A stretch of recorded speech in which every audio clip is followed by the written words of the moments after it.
ha 1700 abitanti, 42.000 pecore e solo 120 giovani fra i 16 e i 24 anni. È il paese della strage della notte di San Silvestro. Moglie e marito furono uccisi col nipotino di 10 anni ed è una strage di cui ancora non si sa una spiegazione. La maggior parte dei giovani di Ololai lavora a Nuoro, ma 70 di loro fanno i pastori. Antonio, scusa, quanti anni hai? 17. E che fai? Il pastore. E la tua famiglia? Parlami della tua famiglia. In quanti siete in casa? In sì. E i tuoi fratelli che fanno? Uno impara muratore, l'altro pastore. L'altro vanno a scuola. Ma le pecore sono tue? No, sono servo io. Cosa sei? Servo. Che vuol dire? All'indipendenza di un padrone. E quanto guadagni? Poco. Cioè? 15 pecore all'anno. Si dice che voi pastori incontriate qualche persona che la polizia ricerca. No. Non incontrate mai No. nessuno? Non sai nulla del delitto che è successo a Ololai? No. Non ne hai mai sentito parlare? No. Non sai nulla di questo delitto? Non lo so. Salvatore, quanti anni hai? 18. E che mestiere fai? Pastori. Sai nulla del delitto che è successo la notte dell'ultimo dell'anno? Non dico. Cosa dici? Non lo so. I carabinieri stanotte hanno interrogato molti pastori. Non Che so ne sa niente. lei? Io non so niente. Lei non ha sentito parlare di queste ricerche che i carabinieri stanno facendo? Sì, che i carabinieri stanno cercando, sì che l'ho sentito. E del delitto che cosa sa? Niente.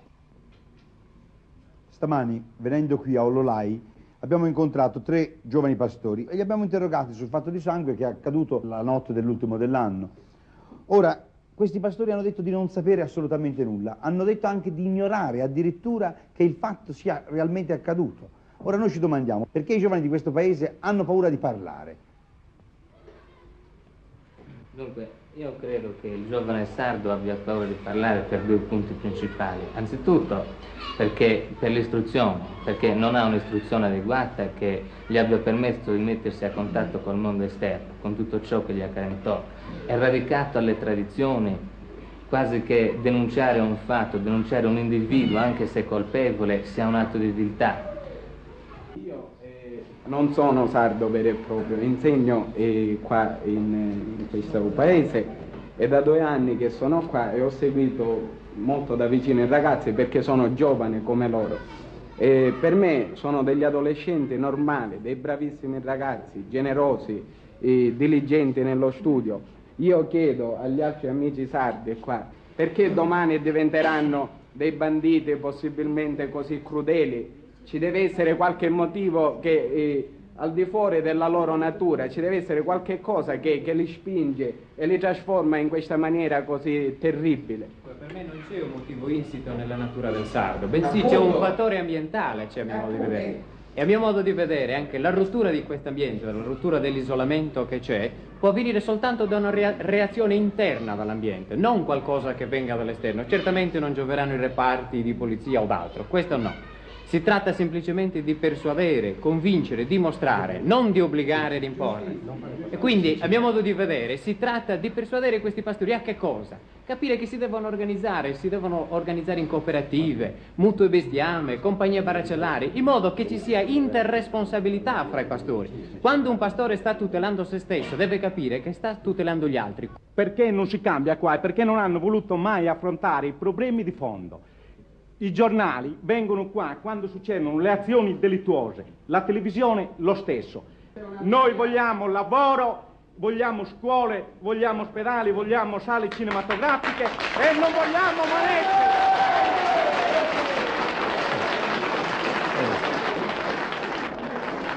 manetti. Il microfono. Prima. Comunque Sì, l'italiano lo sì, so molto bene. No, non ti preoccupare, di pure. Siccome, come eravate dicendo per questo di Ololai, se io lo vedo uno che uccide 3 persone, 1, 2, 3 persone, come posso dire io ho visto questo uccidendo a questo? Se questo non lo arrestano subito, lui certamente viene a ammazzare me. Ma perché deve succedere questo? Perché si ammazza per una ragione che... per un dispetto, qualcuno che parla male, non so, qualcuno che mi ruba un gregge di bestiame. Ma perché non reagite a questa situazione? Perché si deve ammazzare solo perché ti ha rubato il bestiame o perché tu hai visto ammazzare? Con la denunzia i carabinieri non fanno nulla, non ricercano nulla. Per forza ognuno si deve arrangiare per conto suo. Come ti chiami? Nulla. E che cosa fai? Pastore.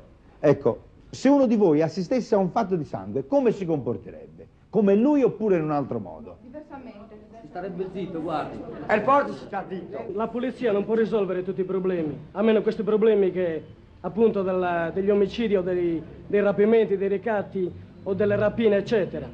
Ma occorre anzitutto, diciamo, che sia l'individuo anzitutto a ribellarsi, cioè a cercare la giustizia nella giustizia dello Stato, non a farsi giustizia individualmente. I carabinieri non possono fare giustizia da sé.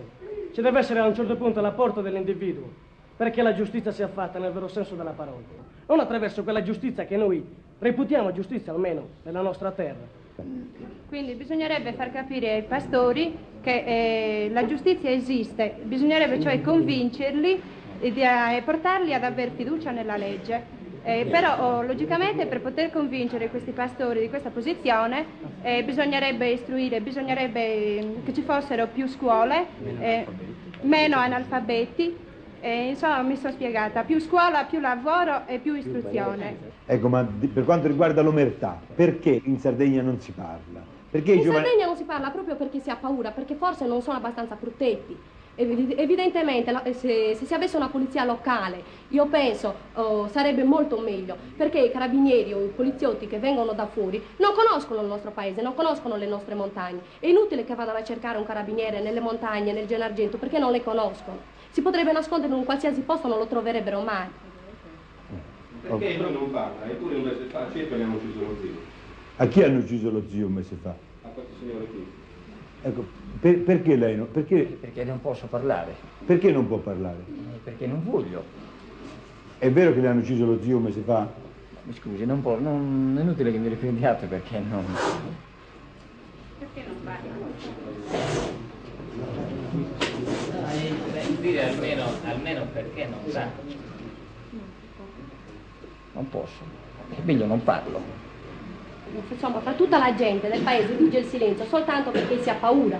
Ecco, si ha paura di essere uccisi a loro volta, perché chiunque, anche una parola può essere fatale. E nessuno direbbe, ho visto uccidere quello, soltanto per quello. Io, se mi trovassi in una simile occasione, forse parlerei, soltanto perché riterrei la mia vita un mezzo di salvezza per gli altri, soltanto per questo. Ma trovandomi in una simile occasione, poi non so, potrei comportarmi anche diversamente. Io vorrei dire questo, che trovandomi ad assistere a un fatto delittuoso, se mi trovassi a Cagliari oppure a Torino, a Roma, in una grande città, denuncerei senz'altro il delitto, il colpevole, ma mettendomi al posto del pastore che vive isolato nella campagna, non so se sarei disposto a sacrificare la mia vita per la vita degli altri. Sarei un eroe, ma non tutti possono essere degli eroi. E lei? Anche io non sono un eroe, non parlerei. Lei non parlerebbe? No. Ci terrei all'appello. E lei? Io non parlerei perché in un certo senso lo ritengo anche inutile. Inutile, non mi danno neanche il tempo materiale di fare qualcosa, mi danno solo il tempo di morire. Perché non faccio in tempo ad uscire dal commissariato e subito mi fanno fuori. Anche i muri parlano. Quindi è inutile. C'era quel vostro amico, quale è stato ucciso lo zio un mese fa, che se n'è andato. Perché non parlava? Perché ha ragione di non parlare. Per lui anche una parola può essere fatale. Per concludere sull'omertà, devo dire che questa è una conseguenza di una certa situazione ambientale. Non è un arbitrio o un'invenzione che deriva da noi. E noi giovani sentiamo il bisogno, il dovere anzi, di doverci impegnare per superare le condizioni che determinano l'omertà, ossia condizioni di insicurezza e di arretratezza economica e sociale. Ma deve parlare. Ma sì, io devo parlare. Ma è pronto lui a solvere, viene a darmi una pacca sulla spalla a dire bravo, hai fatto tutto dovere. Dopo che io ho incolpato un suo cugino, un suo fratello. E a un certo momento io non so, qui ad Ololà è successa una strage, possiamo dirlo, una strage. Fra cui, non so, fra questi lolaesi, fra i miei paesani lolaesi, c'è uno che l'ha fatto e uno che l'ha visto. Però a un certo momento io non posso andare alzato lui, perché incolpando lui, incolpo non so una generazione. E se mette lei nei miei panni a un certo momento, come deve fare? Come faccio io qui a vivere ad Ololai? Io volevo dire che l'omertà non la vinceremo mai nella situazione in cui ci troviamo. Bisogna cambiare. Noi giovani dobbiamo fare un segno di protesta che qui ci devono dare più istruzione da piccoli, non cambiare immediatamente, è impossibile. Sì, ma Cioè, scusa. Cioè, Ma io sono in dare colpo- una sei in maggiore colpo tu. istruzione ai piccoli. Ma io sono Così- in colpo tuo fratello, tu sei pronto a dire bravo, hai fatto il tuo dovere. Io perché sono onesto, non... Ma forse a te no. tuo fratello ha assassinato perché ha subito un altro torto. E tu sei pronto a perdonare e dire bravo, hai fatto Sì, il tuo dovere. io sei un perché libero sono cittadino. onesto lo faccio, ma in sì, maggioranza qui in Sardegna non ti perdona. Ah, ecco, vedi. Quindi l'omertà è impossibile nella situazione in cui ci troviamo adesso vincerlo. È impossibilissimo, perché la situazione è troppo critica qui in Sardegna. Siamo troppo ignoranti, ecco, per capire certe cose. Dunque, la domanda posta poco fa, se io vedendo un omicidio parlerei, io decisamente parlerei. Prima di tutto, voi mi considerate un'eroina? No, tutt'altro che un'eroina. Vorrei dare un esempio a tutti gli altri, perché ho fiducia, ho speranza nell'avvenire. Non di una rinascita solo materiale, ma di una rinascita spirituale per la Sardegna, in tutti i sardi. E non solo io, ma tutti i giovani dovreste muovervi.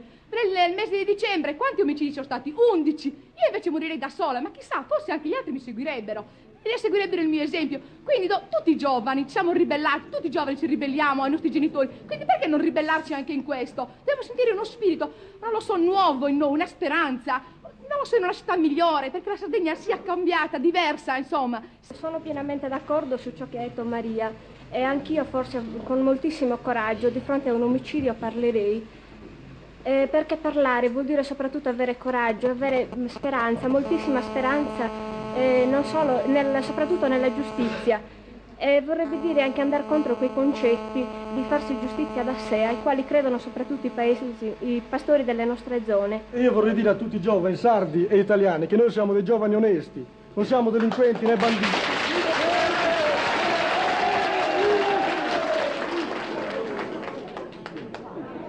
Vogliamo smettere di parlare di omertà e di banditismo. Noi vogliamo che nei nostri paesi si istituiscano dei club, dei circoli culturali. Questo è stato già fatto per nostra iniziativa, con la nostra volontà. Ma vorremmo che anche i grandi, coloro che sono al comando, ci aiutino e vengano incontro alle nostre esigenze di giovani, moderni e attuali. Ora io vorrei sapere in concreto, da voi giovani di Olollai, che cosa proponete per superare l'omertà e per aprire una collaborazione con i pastori? Proponiamo l'istituzione della compagnia barracellare e delle ammutto a bestiame. Queste sono delle istituzioni che riescono a suscitare nei nostri pastori la solidarietà fra di loro. Ossia, se a me rubano del bestiame non sono direttamente io il colpito, bensì fa sentire che questo si compie a danno di tutti quanti. C'è qualche altro che vuol dire qualcosa? Prego. Io vorrei leggere una poesia composta da noi giovani d'Olollai che abbiamo pubblicato sul nostro giornalino locale. Prego. C'è ancora chi ci chiama un popolo di banditi. I rotocalchi parlano di noi quando a Orgosolo uccidono qualcuno. No, non parlano del pastore che munge per il padrone della tanca, che munge per il padrone del formaggio. No, non parlano del contadino che striscia come un lombrico. No, non parlano del minatore, del suo polmone che si consuma come il ferro della perforatrice. No, non parlano del ragazzo che non va a scuola, che va dietro a una capra. No, non parlano, non possono parlare, i padroni non vogliono. Occhi di carbone, orecchi di caverna, cuore di sasso, e scrivono solo banditi e banditi e banditi.